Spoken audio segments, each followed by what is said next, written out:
राज्य में आज पुणी थे सुना दर कमी देखा मिली। उभय 22 और 24 क्यारेट्र शुद्ध सुनार दर क्रमशः कमिबारे लागिछि।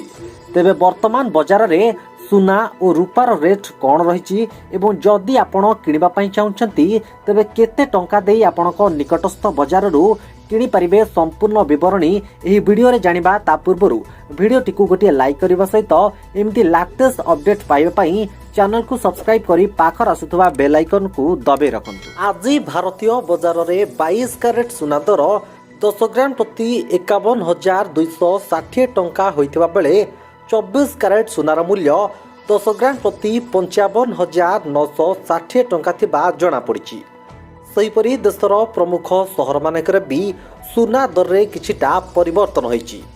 मुंबई रे 22 कैरेट और 24 कैरेट सुनार मूल्य 51,700 टंका और 56,510 टंका थिबा रेकर्ड होइथिबा बेले नुआ दिल्ली रे एही दर यथाक्रमे 51,950 टंका और 56,110 टंका रहिछि।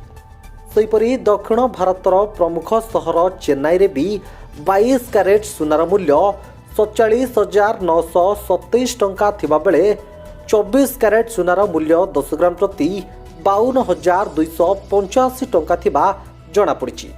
अन्यपटे पूर्व भारतर प्रमुख सहर कोलकाता रे सुना दर यथाक्रमे 51,700 टंका और 56,510 टंका रहिछि।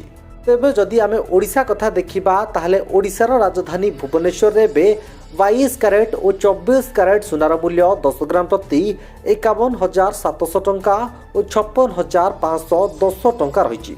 अन्यपटे आज रूपा मूल्य मध्य कमिछि। आज रूपा किलोग्राम को 800 टंका कमी 67,500 टंका थिबा नै रेकर्ड होइछि। तेबे दर्शक बंधु ये थिला वर्तमान सुना और रूपार करेंट मार्केट प्राइस। तेबे आगको एमिति सुना रूपार अपडेट पाइबा पई चैनल को सब्सक्राइब करी बेल आइकन को दबे रखंतु।